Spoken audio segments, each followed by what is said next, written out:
Proud Ada. She is astonishing. Welcome, Ingrid.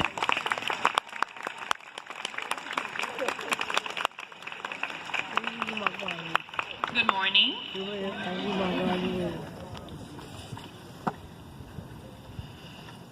Am I worth it? Yes!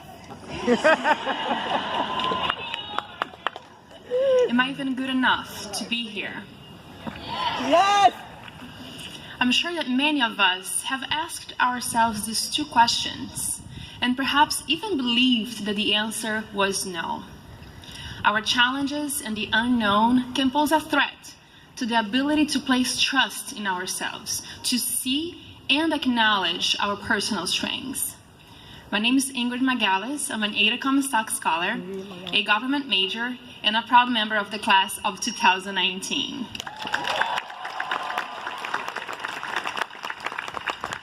I'm also the daughter of two wonderful parents who deeply recognize the value of an education, but who never had the chance to pursue it themselves.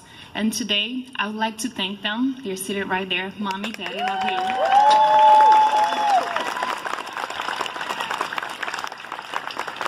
And I also wanted to share a little bit of my story with you. My upbringing in Rio de Janeiro, Brazil, allowed me to witness social injustices, crime, violence, and the limited access to quality education.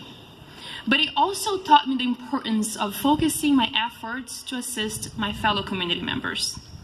My parents, don't cry, Mommy, encouraged me to fully commit to all of my endeavors, from teaching music to children in the urban slums known as favelas, to organizing social events within our community. Giving one's all was and still remains the standard in our home. And armed with these values, I moved to the United States to pursue a higher education at the age of 22. I faced great difficulties in adapting to the new environment, including the tremendous challenge of learning English as an adult. And after nearly 3 years of language study, my dream to pursue a higher education seemed within reach. 5 years after arriving in America, I had completed an associate's degree in liberal arts at Norwalk Community College in Connecticut, graduating at the top of my class and being accepted into the prestigious Ada Comstock Scholar program at Smith College.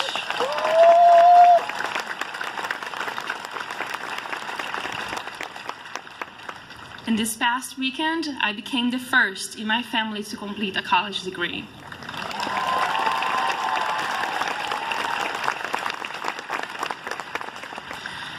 I remember my first day at Smith. I was taking Gov 100 with Professor Gregorio White, and I know some of you are not a big fan of political theory, but Professor White has his own ways of making students like his classes.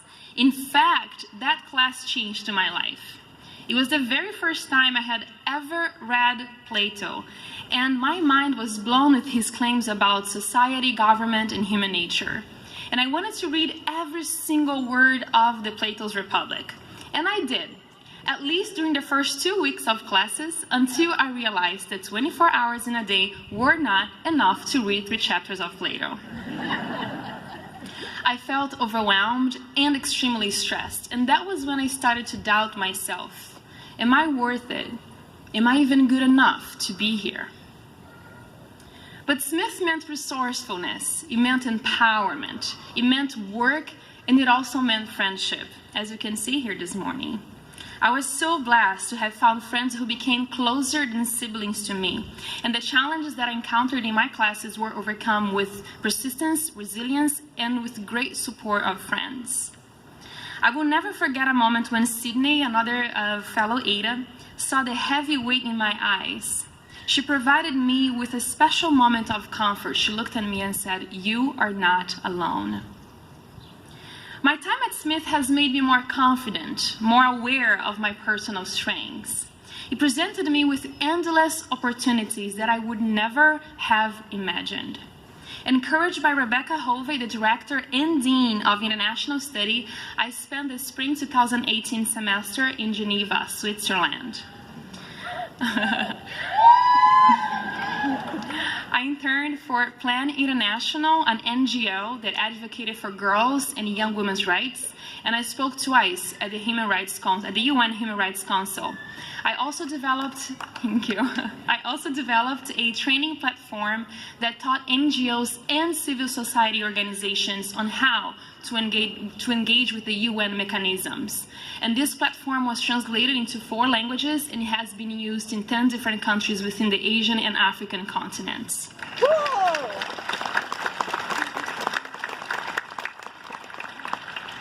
None of these would have been possible without the support that I received from Smith and its generous financial aid. In fact, during my time at Smith, I had unexpected expenses from having to pay medical bills and fixing my car, and I'm very grateful for the generous financial support received to alleviate some of this burden. I'm especially grateful for the lives of Dean Andrea Rossi Reeder and Sidonia Dalby for their love and dedication to the ADA community. During my senior year, I began stressing out about my uncertain future. Can anyone relate to that? As an international student, there was great pressure to find a job after graduating in order to meet visa requirements. But once again, peers, faculty, and staff played a crucial role in my success. I received great support from my dear family at the Lazarus Center for Career Development, especially from Deborah Weinhoven, and I'm indebted to all of them for their unwavering support towards my professional career. I have accepted an employment offer from Sanford Heisler Sharp, a public interest law firm located in Washington, D.C., where I will be working as a legal assistant for a period of 1 year. In the fall of 2020, I will be attending the Fletcher School of Law and Diplomacy at Tufts University.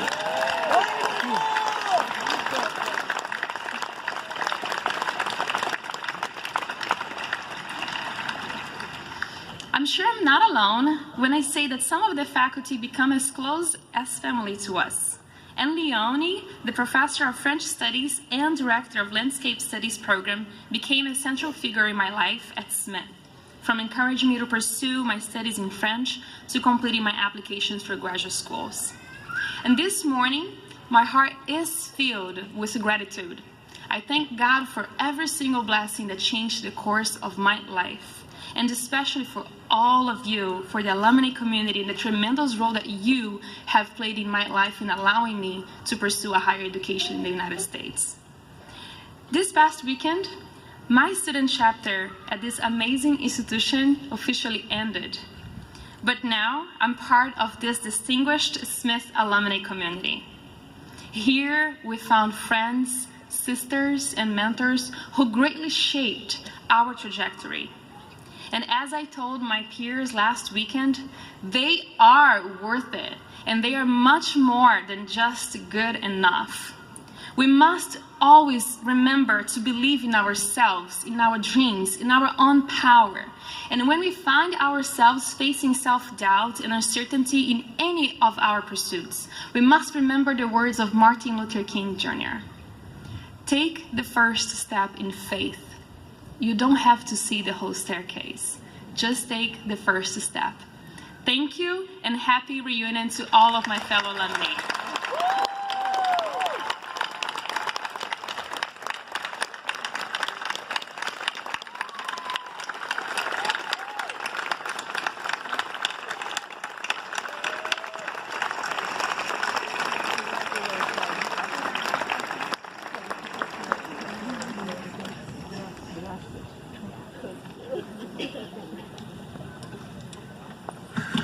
Okay, who needed to pull extra tissues out?